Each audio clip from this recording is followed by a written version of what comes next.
Good evening student, welcome to my YouTube channel. आज की class में अपना नेक्स्ट टॉपिक कवर करेंगे which is Lloyd's mirror. Lloyd's mirror क्या होता है? एक ऐसा मिरर जो क्या करता है, दो कोरेंट सोर्सेज को प्रोड्यूस करता है। कोरेंट सोर्सेज क्या होते हैं? जिनकी वेवलेंथ और फ्रीक्वेंसी जो होती है सेम होती है और कांस्टेंट पाथ डिफरेंस होता है, उन्हें हम कोरेंट सोर्सेज बोलते हैं। ये दो कोरेंट सोर्सेज प्रोड्यूस करता है और जिसकी हेल्प से हम वेवलेंथ को फाइंड करते हैं by using the phenomena of interference. तो बेसिकली लॉयड्स मिरर क्या काम करते हैं? It is use to produce two coherent sources and use for finding the wavelength. ये हमारा लॉयड्स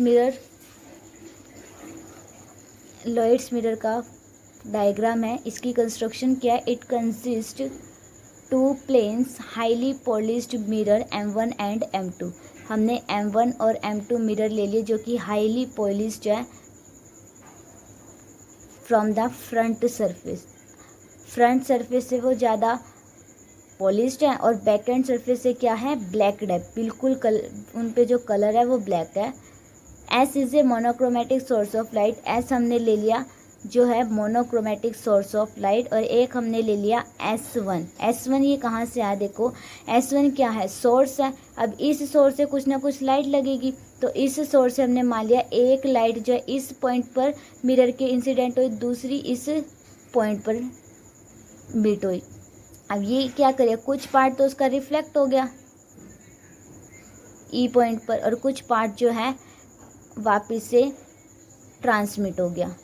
ऐसे इस रे में कुछ पार्ट इसका रिफ्लेक्ट हो गया और कुछ पार्ट ट्रांसमिट हो गया। तो ये रे इस पॉइंट पर मिल रही है। हमने मान लिया कि S1 सोर्स से ये रे आ रही है, तो S1 क्या हो गया? हमारा वर्चुअल सोर्स हो गया। ये क्या है? हमारी position of new position of screen है। हमने क्या करा था? ये हमारी ऑब्जर्वेशन स्क्रीन थी। हमने क्या करा था? इस के ऊपर सेंट्रल मैक्सिमा को प्रोड्यूस करने के लिए हमने क्या करा था? एक न्यू पोजीशन ले ली स्क्रीन की।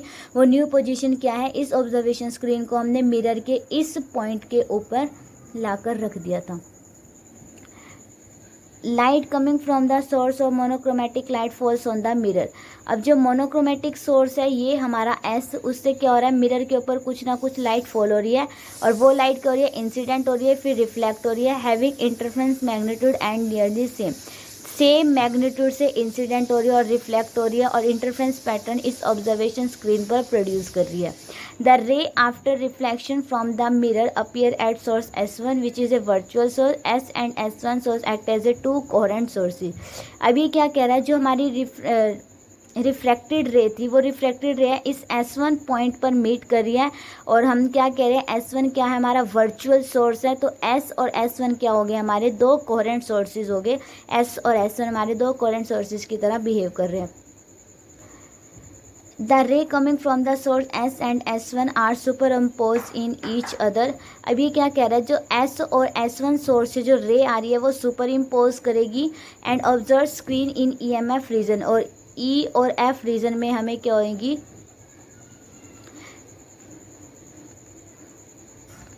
सेंट्रल फ्रिंजेस हमें इसमें मिलेगी। तो जो central fringes is obtain at point O, और तो O पॉइंट के ऊपर क्या हो रहा है? सेंट्रल फ्रिंज हमें ऑब्टेन हो रही है। And the ray coming from the source S is observe eight point O only. अब ये क्या कह रहा है? इस पॉइंट के ऊपर जो सेंट्रल मैक्सिमा में मिला है, सेंट्रल फ्रिंज मिल रही है, तो ये सेंट्रल फ्रिंज हमें किस पॉइंट से कैसे मिली है? इस S सोर्स से जो रे आ रही है वही इस पर एब्जॉर्ब हो पा रही है, वही इस पर मीट हो पा रही है, लेकिन जो S1 सोर्स से रे आ रही है वो इस पर मीट नहीं हो पा रही। तो यहाँ पर जो सेंट्रल फ्रिंज मिली है वो किसकी वजह से मिली है? यहाँ पर जो सोर्स प्रेजेंट है। अब क्या कह रहे हैं? If we shift screen in new position AB touching mirror M2। ये हमारी ऑब्जर्वेशन स्क्रीन थी।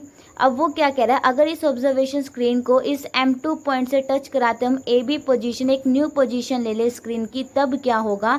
The central fringe is obtain at M2 point. तब क्या होगा? इस M2 पॉइंट के ऊपर सेंट्रल मैक्सिमा हमें मिलेगा विच इज़ डार्क। लेकिन अब जो इस M2 पॉइंट पे हमें सेंट्रल मैक्सिमा मिलेगा, सेंट्रल फ्रिंज मिलेगी, वो क्या होगी? डार्क होगी instead of bright. Bright fringes की बजाय वो डार्क फ्रिंज हमें देगा। उसके बाद this is possible only when crust of one wave fall on top of another wave. और डार्क फ्रिंज की कंडीशन क्या आती है? जब एक वेव का क्रस्ट दूसरी वेव के ट्रफ पे फॉल होगा, तब क्या होगा? उसमें जो फेज चेंज होगा उसमें कुछ भी चेंज नहीं होगा। Phase change of phi take place in the reflected light. ठीक है, अब आगे देखो, the intensity of point P depends upon the path difference of ray coming from the source S and S1। जो P पॉइंट के ऊपर, P point हमारा ये रहा, इस P के ऊपर जो इंटेंसिटी आ रही है वो किस पर डिपेंड कर रही है, पाथ डिफरेंस पर डिपेंड कर रही है। किसके पाथ डिफरेंस पर, जो S और S1 सोर्स से लाइट आ रही है उनके पाथ डिफरेंस पर डिपेंड कर रही है। डार्क फ्रिंजेस के लिए जो पाथ डिफरेंस होगा, this is delta x is equal to S1P minus में SP। ये रहा, ये हमारा S1 और ये हो गया P पॉइंट, और ये हमारा S और ये रहा P पॉइंट। तो S1P माइनस में SP। डेल्टा एक्स को हमने L लैम्डा से डिनोट कर दिया। ब्राइट फ्रिंज के लिए क्या कंडीशन होती है, डेल्टा एक्स किसके इक्वल होता है, 2n+1 अपॉन में 2 lambda. Above condition is just opposite to the condition of constructive and destructive interference। अब वो क्या कह रहा है, जो above condition है हमारी जो हमने ली है वो अपोजिट है किसकी कंडीशन के, कंस्ट्रक्टिव और डिस्ट्रक्टिव इंटरफेरेंस। कंस्ट्रक्टिव और डिस्ट्रक्टिव इंटरफेरेंस की जो कंडीशन थी उसके अपोजिट आ रहा है, तो हमने बीटा क्या ले लिया, lambda D by D. Lambda D by D, जहाँ पर बी क्या है, फ्रिंज विड्थ है हमारी, डी जो है हमारा डिस्टेंस है सोर्स का, कैपिटल डी हमारा है distance between the source and the slit. अब थिकनेस कैसे निकालेंगे, थिकनेस निकालने का फॉर्मूला यहाँ पर एक्सपेरिमेंटली मेजर किया गया है, μ-1 ब्रैकेट टी इंटू में इक्वल टू में N lambda. Mu is the refractive index of the light, T is the time, N is the और लैम्डा इज द वेवलेंथ। तो आज की क्लास में हम इतना ही करेंगे। नेक्स्ट क्लास में हम फ्रेजनर बाइप्रिज्म का टॉपिक कवर करेंगे। Thanks for watching my video.